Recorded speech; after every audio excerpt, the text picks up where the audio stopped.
Helo, a croeso i sesiwn Cerddam Cymru ar opsiwn B, Anatomi Cyhyrsgerbydol, Dynol rhan 1.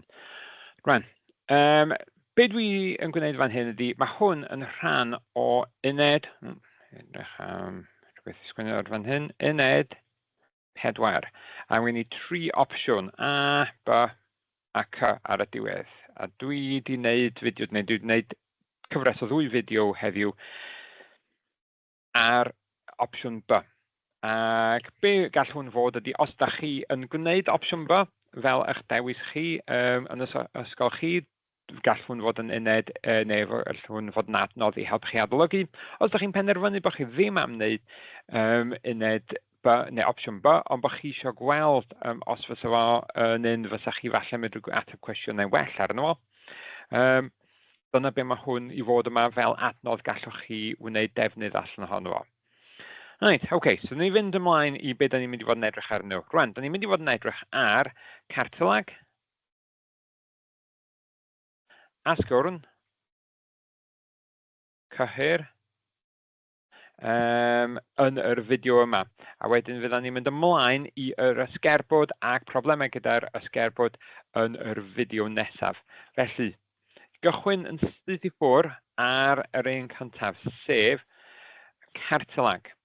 Rwan, da chi falle yn gwybod rhywfaint am cartilag.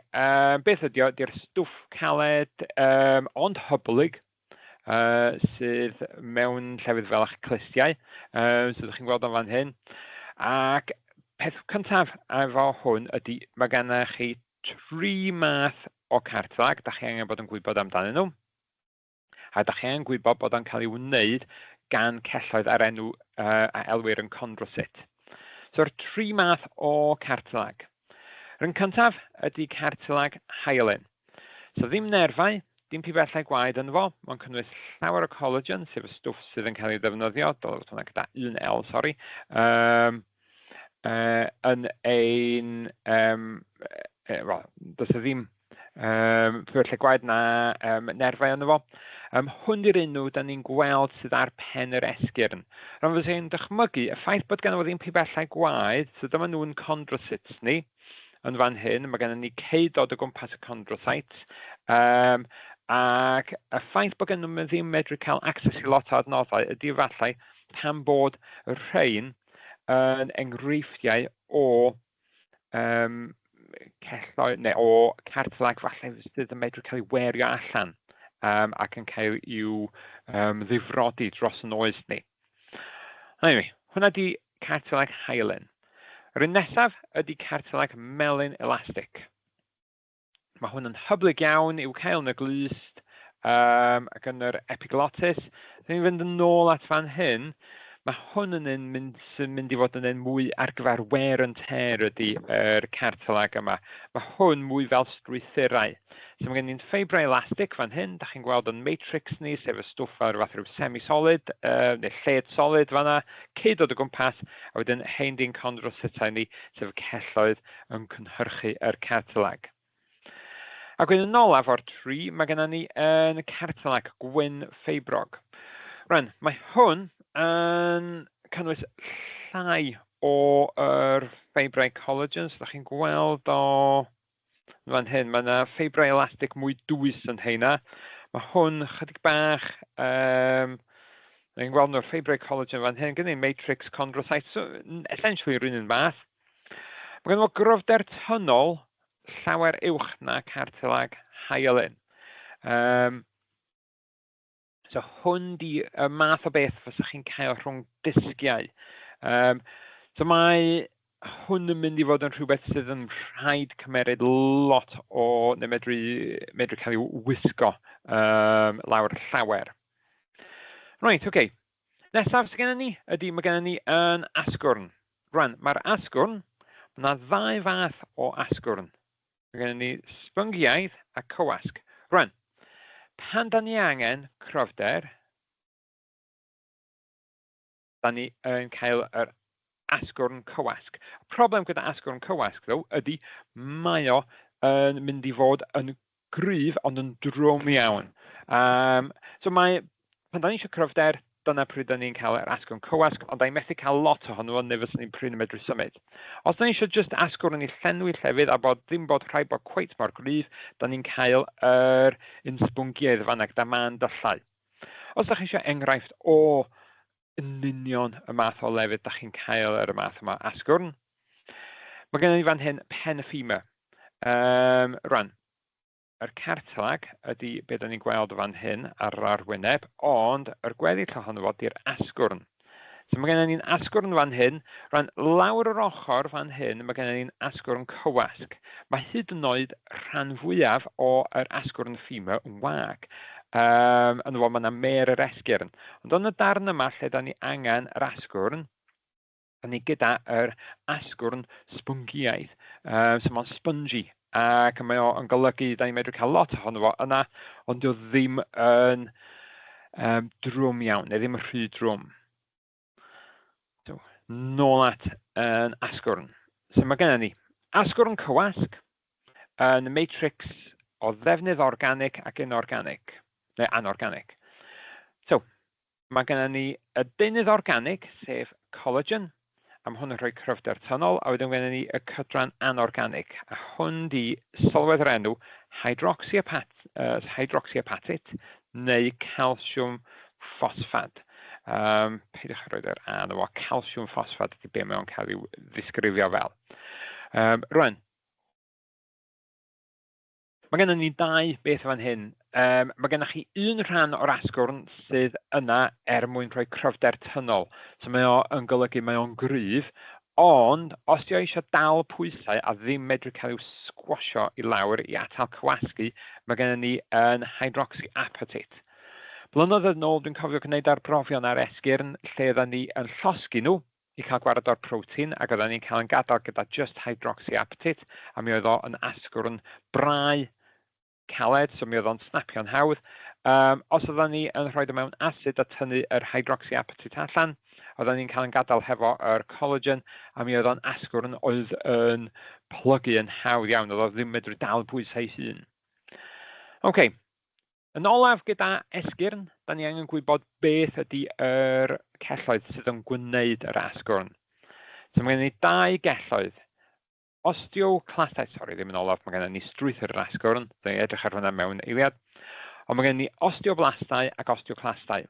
Osteoblast, gwneud asgwrn, osteoclast yn torri yr asgwrn lawr. Mae'r balans o'r ddau yma'n bwysig. Os da ni gyda gormod o osteoblastau, mi wneith esgyrn tyfu a mi wnawn ni gael tyfiant arnyn nhw. Mae'r osteoclast yn cael ei defnyddio i torri'r asgwrn lawr i wneud yn siŵr bod y siap yr asgwrn yn cael ei cadw. Ond, os oes gen i ormod o osteoclastau, mi fyddan ni'n cael diriwiad yn sgerbod. OK, ac yn olaf, ein strwythur yr asgwrn. Hwn ydy'r darn olaf. Rwan, mae'r esgyrn wedi wneud allan o systemau heifers. Rwan, dyma di'r systemau heifers. Yr cylchoedd yma, mae yna haenau o gylchoedd asgwrn yn cael ei ffurfio. Ac maen nhw o gwmpas sianel canolog. Dyma nhw'r sianeli canolog, da chi'n gweld nhw fan hyn. A'r enw ar hyn ydy'r sianeli heifers. A maen nhw yn system heifers ydy enw'r holl beth. Ond sianeli heifers yn y canol nhw sy'n dod â gwaed i'r asgwrn. A wedyn mi wneith yr oxygen, glucose, acetylamino, bob beth arall sydd angen gan yr asgwrn, mi wneith o fedru troledu allan. OK, dydwch ni edrych fan hyn ar ein asgwrn ni. Yn gyntaf, maen nhw'n gofyn i chi beth ydy meinwe A. Rhan meinwe A ydy ar pen yr asgwrn, mae gen ni cartilag. Dyma beth sydd yn stopio esgyrn rhag gwisgo allan yn erbyn ei gilydd. Mae gen ni hefyd chondrocytau sydd yn gwneud yr cartilag. Os chi'n cofio beth ni sôn amdano reit ar y cychwyn, oedd ni'n sôn mae cartilag yn cael ei cynhyrchu gan chondrocytau. So, ni eisiau gwybod beth di meinwe A sydd yn cael ei ffurfio, so cartilag, chondrocytau. Mae nhw wedyn eisiau i chi ddeud yn y cwestiwn, sut mae adeilad asgwrn forddyd yn helpu caniatau i faetholion cael eu cyflenwi gan yr osteoblastau ac osteoclastau. So mae gen ni sianeli heifers, a mae hyn yn cynnwys pibellau gwaed. Mae hyn yn galluogi i sylweddau treledu pethau fel ocsigen, glucose, acid amino, medru treledu, i'r celloedd. Mae gen ni hefyd camlesonau sydd yn cynnwys hylif. A fod yn berffaith, dwi ddim wedi gweld hwnna'n dod i fyny. Be sydd gennych chi fan hyn? 2 farc. Mae gen i'n 2 farc ni yn y rhannau cyntaf yna. So dyna beth ych chi angen. A sylwch, maen nhw hyd yn oed yn derbyn just celloedd, so hyd yn oed ddim rhaid i chi enwi nhw fel osteoblastau neu osteoclastau. OK. Maen nhw wedyn dweud, mae esgyrn yn cael ei ailfodelu yn gyson yn cael ei atgyweirio. Mae hyn yn cynnwys ionau calsiwm at matrix yr asgwrn yn cael ei tynnu oddi yno. Enwch y math asgwrn B ac enw'r cyfansoddyn calsiwm sydd yn cael sydd i gael yno yn y cyfran uchaf. So hwn ydy, so fe'n dweud, beth i enw yr asgwrn? So asgwrn B, sy'n edrych yn ôl at y llun ni, asgwrn B di asgwrn cywasg, ac beth sydd yn gwneud o? Wel, hydroxyapatite, neu calsiwm ffosfad. So os ni fynd lawr yn ôl at fan hyn, sylwch. Asgwrn cywasgedig, calsiwm ffosfad, neu hydroxyapatite. Right. Rwan, mae yna lot o wybodaeth fan hyn, ond ond os ni'n neidio at fan hyn at swyddogaethau osteoclastau ac osteoblastau, da ni'n medru gweld bod nhw'n cael ei defnyddio i adeiladu asgwrn neu dadalfennu asgwrn. Dyna be mae'r ddau yna yn cael ei defnyddio i wneud. Rwan, mae'r gweddill cwestiwn yma i wneud efo Turner syndrome. So gen ni chromosom X yn anghyflawn. So mae'r merch gyda XO. So mae'n golygu gan ni X chromosom ond ddim y chromosom arall. Mae hyn yn cael effaith tebyg a menopause. So menopause di lle mae yr esgyrn ddim yn cael ei datblygu'n iawn. Actually, maen nhw'n cael i'w tynnu'n ddarnau ac mae nhw yn ffurfio bolchau mawr yn nhw. Osteoporosis ydy enw hwn. Dwi'n ni'n gwneud mwy ar hwnna nes ymlaen. Rwan, mae nhw yn dweud, reit, mae hyn yn digwydd i merched sy'n llawer mwy ifanc, a mae lefelau estrogen yn lleihau nifer o osteoclastau a'i actifedd. So be nhw'n dweud fan hyn ydy, os dyn nhw'n cynhyrchu llai o estrogen, mae yr osteoclastau yn mynd i fod yn gweithredu yn fwy yn yr merched. Dyna pam bod yr osteoporosis, cos mae'r esgyrn yn cael ei torri lawr oherwydd mae gen nhw osteoclastau ddim yn cael i'w suppresio, ddim yn cael i'w lleihau. Cos mae lefelau estrogen normal yn lleihau nifer o osteoclastau. So esboniwch pam gallai triniaeth estrogen gael ei roi i cleifion Turner neu syndrom Turner. Wel mae hwn i mae'n lleihau gwellgaredd osteoclastau a mae'n golygu mae llai o asgwrn yn cael ei dadelfennu. Rwan, mae gweddill y cwestiwn yma i wneud hefo osteoporosis ac hefo pa driniaeth arall fysa y medru cael i'w rhoi. Ac beth nhw eisiau fan hyn ydy bod angen mwy o calsiwm neu mwy o vitamin D. A mae hwn yn cynyddu amsugnodd calsiwm. So beth sydd gan y merched yma ydy nid yn unig fysa nhw yn cael mwy o osteoclastau yn gweithredu, ond fysa nhw'n gofyn, wel, be yn ychwanegol i'r estrogen fysa nhw'n medru rhoi i'r merched yma sydd cael problemau gyda esgyrn nhw. Ac be mae yr esgyrn wedi wneud allan o ydy calsiwm. Da chi'n gweld fan hyn, lle nhw'n ni fan hyn, mae nhw yn cynnwys calsiwm. So os da chi roi mwy o calsiwm iddyn nhw, mae nhw medru gwneud mwy o esgyrn neu medru tyfu mwy ar yr esgyrn. OK, right. So dyna fo yr gwaith ar yr asgwrn. Be dwi eisiau mynd ymlaen iddo fo rwan ydy yr rhan arall. Fel da chi'n gweld ar hwn, mae gen i dipyn mwy o stwff i wneud ar y gwaith yma sef yr cyhyrsgerbydol.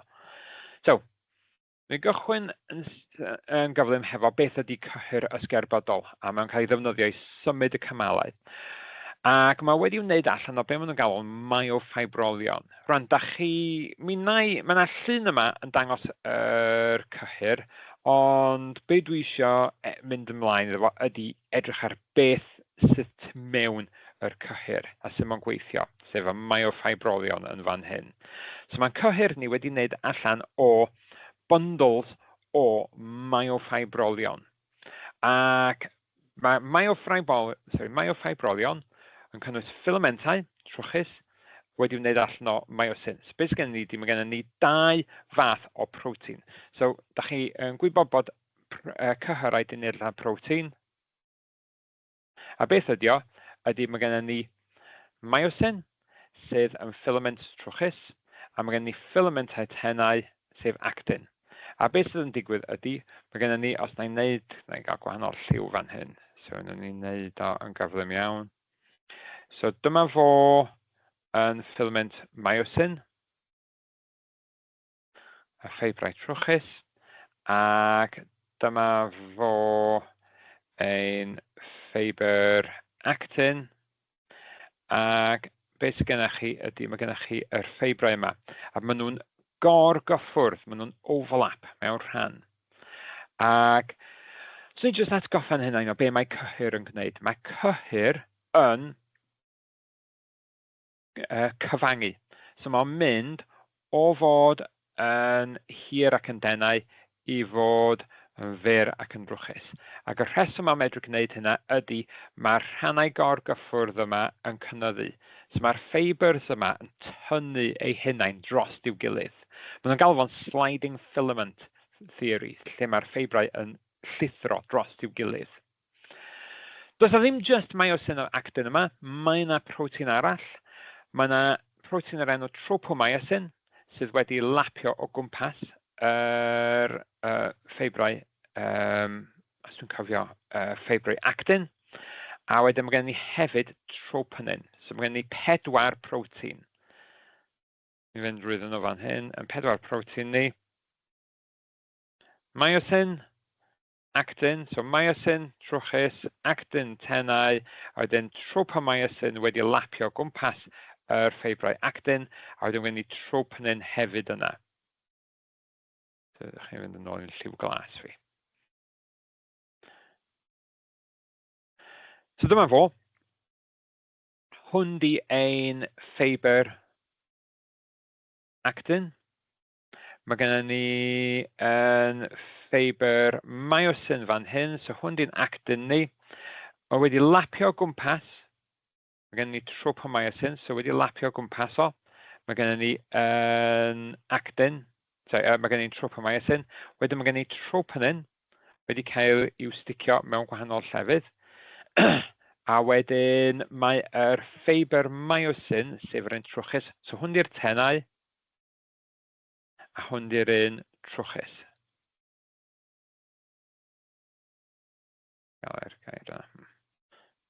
So hwnna di'r un trwchus, sef yn molecule myosin ni. A ddech chi weld, y rheswm bod yr un myosin yn drwchus ydy oherwydd mae gen fo, mae'n di wneud allan o lot o ffibrau myosin, a mae gennych chi'r pennau yma arnyn nhw. Mae'r pennau yma yn bwysig. So mae filamentau trwchus a tenau yn gorgyffwrdd, fel ni'n deud, a maen nhw'n creu band tywyll. So ddim nhw yn gorgyffwrdd, maen nhw'n creu band tywyll. Mae'r trefniad y filamentau trwchus a tenau yn ailadrodd yn rheolaeth. So mae nhw yn ailadrodd eu hunain eto. So gen ni un section, wedyn gen ni section arall. A'r enw ar yr uned sydd yn ailadrodd ydy'r sarcomere. Mae bob peth bron i'n wneud hefo y cyhyr gyda gair sarco. So mae gen ni y sarcoplasmic reticulum, dim endoplasmic. Mae gen ni yr sarcomere fel yr uned o ffibrau sydd yn ailadrodd. A mae gen ni hefyd yn sarcoplasm, ddim ein cytoplasm. Rwan, os ni edrych fan hyn, dyma fo ein llun ni o yr sarcomere. Mae gennych chi yr band tywyll a mae gen ni'r band golau. Anwybydwch bod gennych chi gwahanol rhannau yn y band tywyll. Dwi'n sôn am beth ydy heina mewn munud. Rwan, mae band A ydy'r band tywyll. Hwna ydy'r rhan tywyll fan hyn.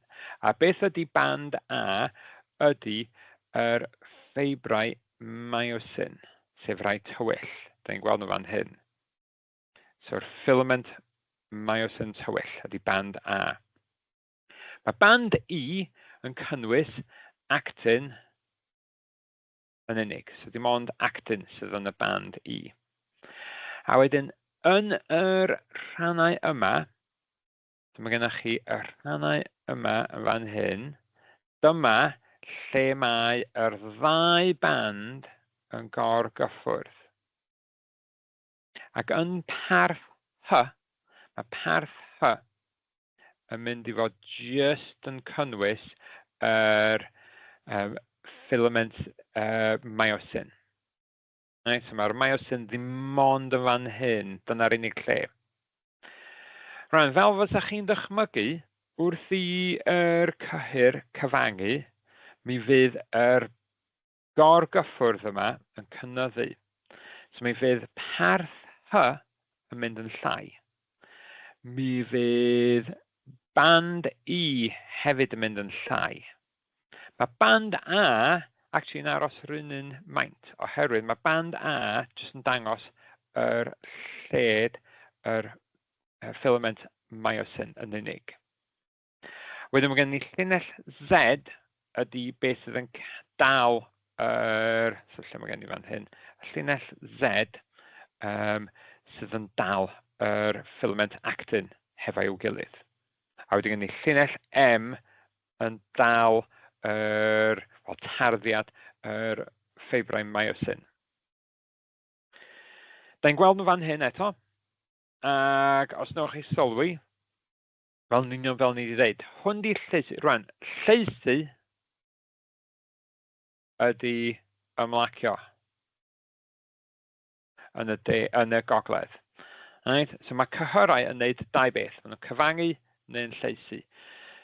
Ym mhob llyfr rwan ac ym mhob papur, da ni'n rhaid defnyddio y gair lleisi. Dydw i ddim yn hoffi'r ffaith bod ni bod ni ddim yn gweld hwn o gwbl rwan, ond dwi'n deall mae rhaid i ni fedru safoni'r pethau yma. Felly, os ydych chi yn yr gogledd, da ni'n rhaid defnyddio y gair lleisi, neu da ni'n rhaid dod i arfer hefo fo.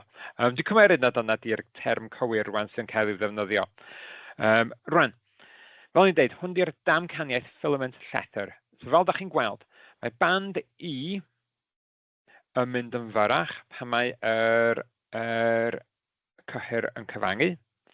Mae yr rhan H, sef y rhan lle mae ddim ond yn cynnwys yr ffeibrau myosin, mae hwnna hefyd yn mynd yn llai. Ac mae band A, sef hyd yr ffeibrau myosin, maen nhw'n aros yr un hyd, cos dydy ffeibr ddim yn mynd i fynd yn llai byr. A be arall sydd yn digwydd ydy mae'r pellter rhwng rhain, so rhwng hwnna a hwnna yn mynd yn llai.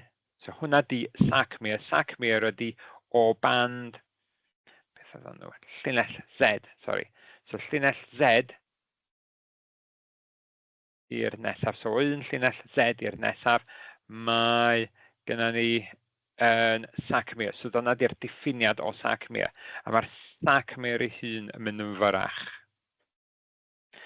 OK, so dychyn ni edrych ar sut mae hyn yn digwydd. O ie, jyst un peth arall, pan maen nhw'n dangos i chi llun, fedrwn nhw yn hawdd iawn gofyn i chi rhoi llun fel hyn. A beth dwi wedi gweld yn y gorffennol ydy, maen nhw wedi rhoi y llun, so'r tri llun yma, a maen nhw'n gofyn i chi egluro beth ydych chi'n gweld yn y tri llun.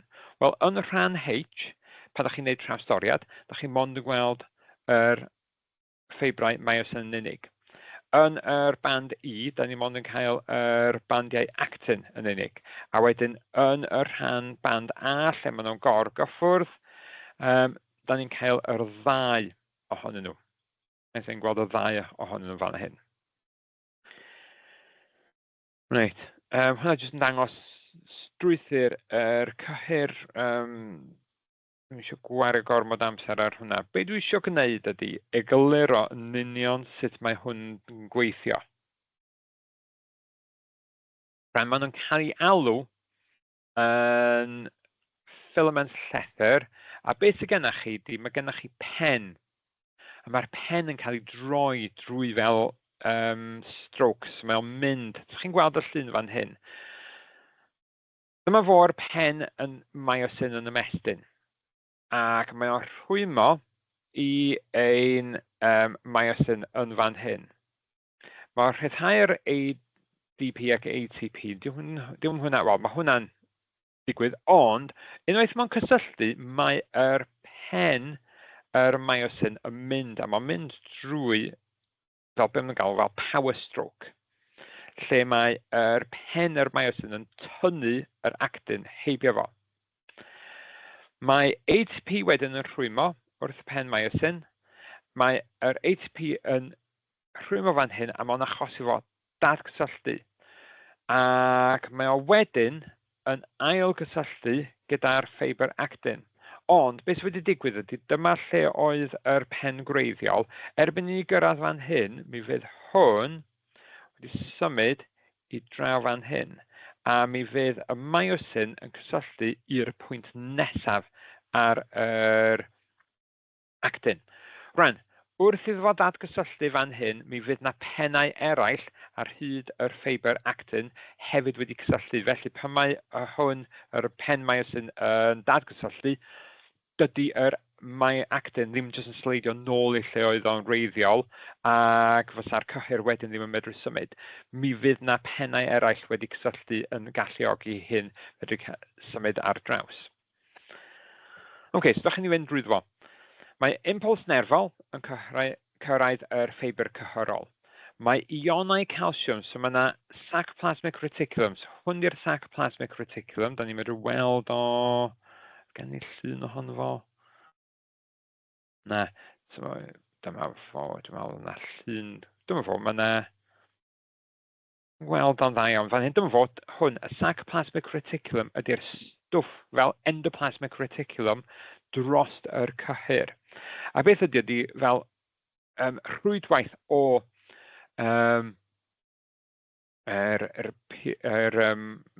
rhwydwaith mawr o yr sachau fel endoplasmic reticulum. Ac be maen nhw'n gwneud ydy, maen nhw'n llawn o ionau calsiwm. So mae calsiwm yn cael rhyddhau. Right? So mae rhain yn mynd i mewn i'r myofibrolin o'r calsiwm, o'r sac reticulum sac plasmic. So mae'r calsiwm yn cael rhyddhau allan. Mae'r ionau calsiwm yn rhwymo wrth y troponin ar yr actin ac yn newid i siap o. Ac mae hwnna'n achosi i'r tropomyosin gadael y safleoedd rhwymo. A mae hwn yn galluogi i pen myosin fedru cysylltu. So fel fysa ni'n dychmygu o fel hyn. Lle mae gen i fan hyn? Fysa gen ni hwn di ein actin. Dyma fo y safle rhwymo. Hwn ydy, so actin, hwn di'r myosin, gyda'r pen yn barod i gysylltu yn fan hyn. Ond, ar yr pryd, be fysa gennym ni, mae gennym ni tropo, lle mae'n fan hyn, mae gennym ni tropomyosin, right? Gadael safleoedd rhwymo yn y myosin. So mae'r actin, dyma fo yn y myosin ni, a wedyn mae gen ni tropomyosin yn eistedd fan hyn. A fe fysa calsiwm yn wneud, ydy mi wneith o tynnu hwnna allan. Mi wneith o tynnu yr tropomyosin allan.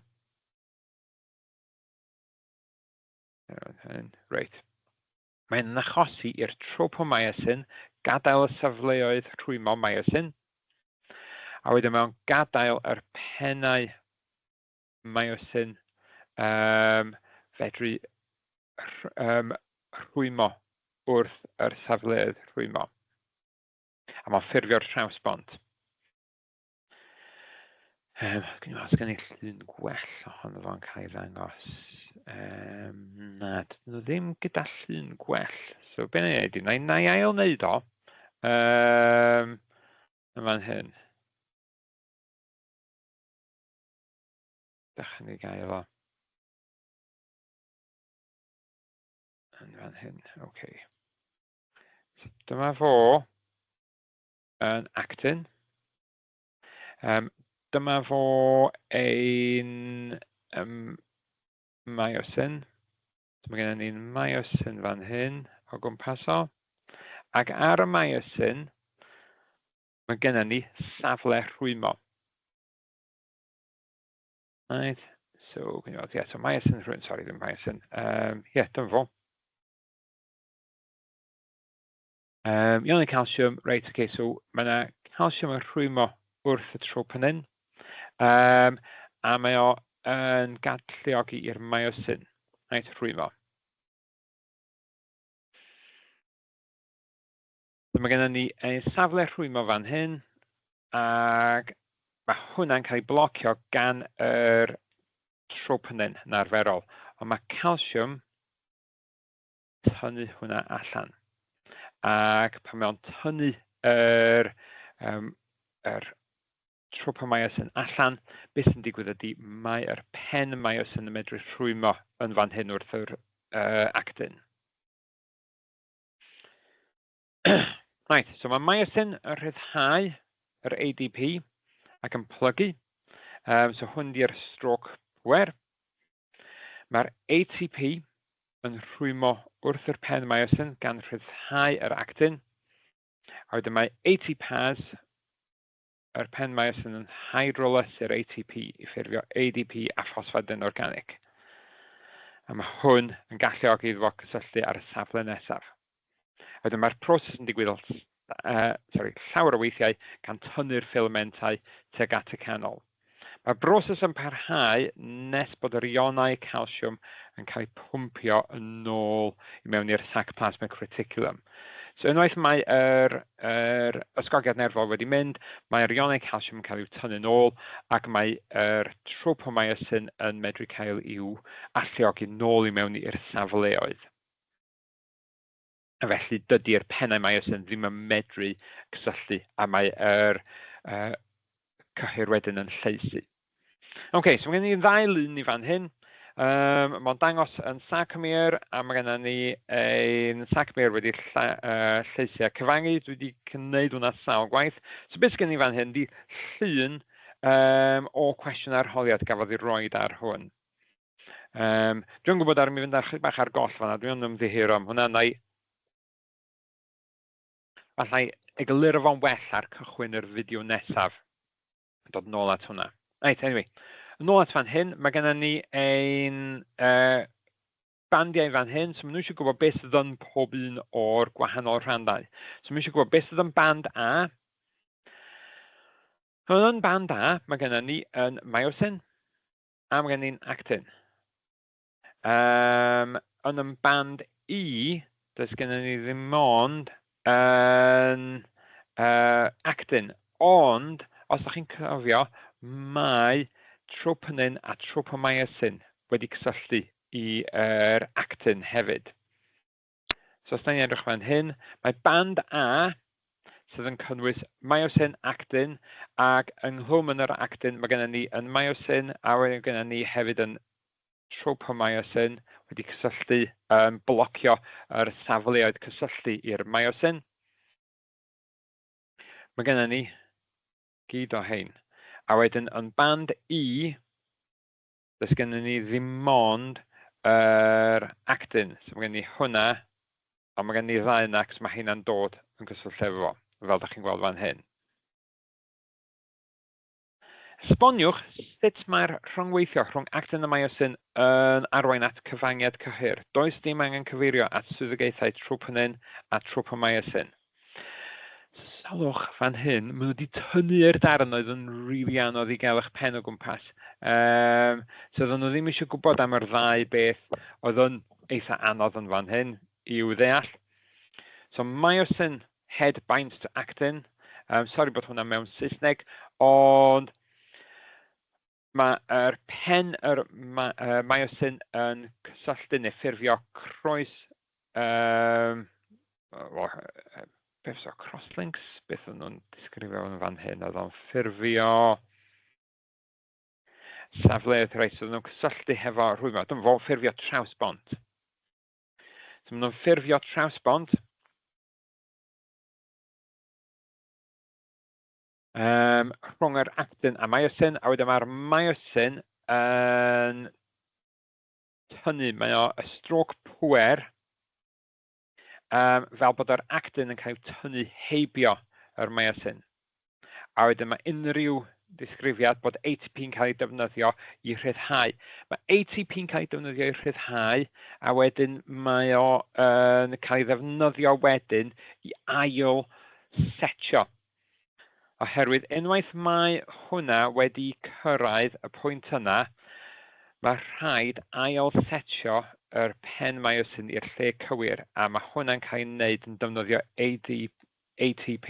Cos pan mae'n mynd o ATP i mewn i ADP a phosphod yn organic, sef y ddau yma, beth sydd wedi digwydd ydy mae yr pen phosphad wedi ail sefydlu hun yn i'w lle cywir, yn lle bod o yn ôl yn yr safle yma strôc pŵer. Reit, gan i weld rwan, da ni wedi cyrraedd y cwestiwn yma. Rwan, o'n i'n bod y cwestiwn yma yr un nesaf, mae'n reit anodd, ac oherwydd ni'n ymwybodol o amser y fan hyn, be na i wneud ydy, na i efallai dod nôl at hwn, y cwestiwn yma, ar diwedd yr cyflwyniad os oes yna amser, ac os nag oes yna ddim, na i ffitio mewn i'r un nesaf, so rhan B. OK, so beth sydd gen i fan hyn, mae gen i llun da iawn o ein ffeibrau ni. Dwi'n hoffi hwn, os ydych chi eisiau llun da o sut mae'r ffeibrau'n edrych, beth sydd gennych chi fan hyn ydy, mae gennych chi yr pennau myosin, so mae nhw'r pennau myosin. Mae gennym ni wedyn yn ffeibr actin a gyda'r troponin a tropomyosin yn i'w amgylch yn nhw. So be nhw isio oedd, be di X am actin, Y am myosin a Z am tropomyosin. A'n Y ydy hwn. Mae tropomyosin, dwi'n meddwl, mynd i fod y rhan D yma, a wedyn mae actin yn mynd i fod y ffeibr yn y canol. So gen i weld beth yn nhw yn derbyn fan hyn. So fel ydych chi'n gweld, tropomyosin, y rhan D, yr actin ydy y ffeibr yn y canol. So ydyn nhw derbyn, reit, chi'n gweld o fan hyn, mae'n dod ffeibr tywyll yn y canol, ac wedyn mae gennym ni wedyn ein myosin ydy yr un yma, yr un mwy trwchus fan hyn. Mae lefel calsiwm isel yn y gwaed yn cynyddu cyfradd lluedd cyhyrol. Mae'r lluedd cyhyrol ydy muscle fatigue. Defnyddiwch yr hyn rydych chi'n ei wybod am damcaniaeth filament llythyr i esbonio rheswm dros hyn. Felly, os ydych chi ddim gyda digon o calsiwm, mae yna llai o calsiwm wedi cael ei storio yn y reticulum endoplasmic. Mae yna llai o calsiwm mynd i rhwymo gyda'r troponin. Mae hynna'n mynd i ddatgelu llai o safleoedd rhwymo i'r myosin, a mae'n eitha ffurfio llai o trawsbontydd.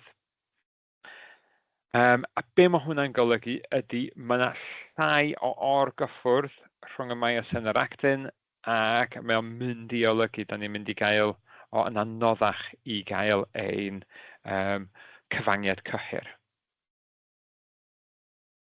Rhan, yn olaf, hefo yn cyhyrau, mae gennym ni just cwbl o bethau fan hyn am cyhyr sydd yn twitcho'n gyflym neu cyhyr sydd yn twitcho yn araf.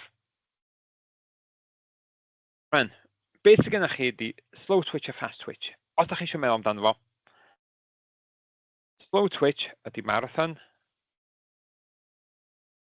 So gan slow twitch, marathon runner, slow twitch, twitcho'n cyflym, sprinter. So gwipiwr. Os da chi yn meddwl yn cael hynna yn eich pen, wel, mae hwnna wedyn yn mynd i wneud lot o sens. Os da chi yn twitcho'n araf, mae nhw yn tanio yn arafach, ond mae nhw yn medru gwneud hynna am amser hirach. Mae twitcho yn gyflym, yn golygu mae nhw yn cyfangu mewn amser byrach, ond mae o'i wneud efo gwneud rhywbeth yn gyflym iawn. Right, ffynhonnell ATP. Wel, mae hwnna'n dod o resbiradaeth aerobig ar gyfer twitcho'n araf. Mae twitcho'n gyflym yn mynd i ddod o resbiradaeth anaerobig. Mae gennym ni rhwydwaith dwys o capilarau gwaed, so chi angen lot o waed yna. Llai o capilarau pam oherwydd mae'r whole lot drosodd mor gyflym. Myoglobin, hwnna di rhywbeth sydd yn rhoi fel yr supply ychwanegol o ocsigen. Mae twitcho'n gyflym yn golygu da chi angen llai o ocsigen cos does ddim resbiradu aerobig yn mynd ymlaen. Mitochondria, mae'r mitochondria yn fawr, llai o mitochondria. Mae twitcho'n araf yn gwrthsefyll blino, cos yna di'r pwynt, cos mae'n angen para am amser hir. Sori, dwi wedi defnyddio byr y coch fan hyn, sy'n chydig bach yn anodd i weld. Mae hyn yn blino'n gyflym, a wedyn mae gennym ni gwrthsefyll acid lactic, wel mae hyn ddim yn hoffi acid lactic o gwbl. Mae twitcho'n gyflym yn medru gwrthsefyll o'n uchel, cos mae yna lot o acid lactic yn mynd i cael ei creu yna. So pan ma'n edrych mewn i gwahanol athletwyr a pa gyhyrau neu pa ffeibrau maen nhw'n cynnwys, mae gen ni person A fan hyn gyda plycion araf, slow twitch. So fel da'n mynd i gweld, reit, mae hwn yn mynd i fod yn gwibiwr, mae hwn yn mynd i fod yn rhedwr marathon. A wedyn mae gen ni rhywbeth yn y canol fan hyn. Mae hwn hefyd yn mynd i fod pethau fel powerlifters, unrhyw beth sydd yn gwneud lot o waith cyflym. So mae ymchwilwyr yn gweld gwahaniaethau lliw rhwng ffeibrau plycio cyflym ac araf. Awgrymwch beth fydda'r gwahaniaeth hwn ac esboniwch eich ateb. So y rheswm am hyn ydy bod plycio cyflym ddim yn cynnwys llawer o myoglobin. Mae plycio araf yn mynd i fod yn cynnwys lot o myoglobin. Mae myoglobin yn coch. Mae yna hefyd lot o rhwydwaith dwys o capilarau. Felly, da chi'n mynd i gael lliw lot mwy coch o'r cyhyr yna. So, gwni weld. So, mae ffeibrau araf yn fwy coch oherwydd mae yna mwy o gyflenwad gwaed a mae yna mwy o myoglobin. Esboniwch pa mae canran ffeibrau sy'n cael ei gyfrifo yn hytrach na defnyddio y nifer o pob un o'r ddau ffeibr. Wel, mae hyn i fwy i wneud hefo maint yr cyhyr. So mae cyfanswm nifer o ffeibrau yn amrywio, so gallai'r cyhyr fod yn fawr. Mae cymhariaeth yn golygu da ni'n medru cymharu nhw hefo'u gilydd. Cofiwch, os ydyn nhw'n gofyn i chi pan bod nhw'n rhoi canran, cymhariaeth ydy be maen nhw eisiau. Esboniwch pa mae athletwyr sy'n cael ei dewis i gyd yr un oed ar un rhyw. Wel, esboniwch pa mae athletwyr yn cael ei dewis i gyd yr un oed ac yr un rhyw. Wel, yr unig beth da ni eisiau ydy bod y gweithgaredd ydy'r unig beth sydd yn mynd i fod wahanol. Da chi ddim eisiau rhywun o wahanol oed, neu mae falle fydd yna nifer gwahanol o'r cyhyrau yna. A wedyn olaf, mae gen i fan hyn, mae gen ni yr casgliad sy'n cael ei ffurfio i bod athletwyr yn codi pwysau gan gyfeiriad graff. So mae gen chi athletwyr B, da chi'n gweld o fan hyn, maen nhw eisiau gwybod pam bod nhw wedi dod bod o'n codio'r pwysau. Wel, mae gen nhw 70% plycio cyflym, a maen nhw angen gwneud resbiradaeth, maen nhw angen pyliau dwys byr o weithgaredd. Dydy codi pwysau ddim yn rhywbeth sydd yn cymryd lot o amser. Ond da ni eisiau lot o egni, neu lot o pwer mewn chydig bach o amser. Reit, yn olaf, mae gen i cyhyrau'n gallu resbiradau'n anaerobig am gyfnodau. So mae hwn i'n wneud hefo math o resbiradu sydd yn cael ei wneud. Ac, wel, mae gen i chydig bach o hyn. Ddim gwneud y cwestiynau, maen nhw yna i chi, ond be dwi eisiau gwneud yn siŵr ydy bod ni yn deall y darn yma o'r gwaith. So mae'r cwestiynau yna i chi gael golwg arnyn nhw, a mae'r atebion. Right, so resbiradu anaerobig. So mae gennym ni resbiradaeth anaerobig, mae'n cynnyrchu ATP yn lleihau'n dramatig. Os ydych chi'n cofio, aerobig mae'n wneud 38 ATP. Mae anaerobig yn cynnyrchu 2 ATP. Felly mae faint o ATP sy'n cael ei cynnyrchu yn lleihau'n dramatig. Mae hwn yn arwain at lluedd cyhyrol, so muscle fatigue a cramp. Mae yna bosib cynhyrchu ATP yn gyflym iawn, a da ni'n medru defnyddio sylwedd o'r enw phosphocreatine.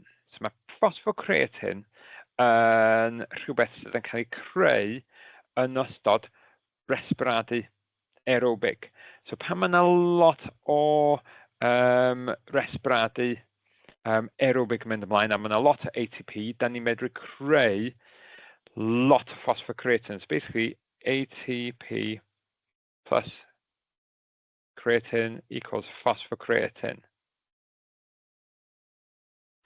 Rhan. PCR, sorry, PCR. Rhan. Pan mae hwn yn cael ei ddefnyddio fan hyn, mi wneith o newid ADP mewn i ATP mewn eiliadau. So mae o'n gyflym iawn i fedru creu o. Ond, does na ddim ond stor am rhai eiliadau o phosphocreatine. So mae hyn yn golygu dydy o ddim yn medru gwneud lot ohono fo. OK, da ni'n mynd ymlaen i'r sgerbwd yr wers nesaf. Ond jyst cyn i mi adael ar hwn, a hefyd mae yna gwestiynau fan hyn fedra ni ddefnyddio. Ond jyst cyn i mi fynd i hwnna, jyst sôn yn gyflym am un peth arall. Mae yna bosib cynyddu faint o glycogen sy'n medru cael ei storio gan ein cyhyrau ni. Da ni'n galw hyn yn llwyth o carbohydrad. So be mae cyhyrau hefyd yn medru, a mae'n medru defnyddio protein. Ond mae angen rhywbeth fel diet arbennig a ffordd arbennig o wneud hyn sydd yn cymryd tua 7 diwrnod.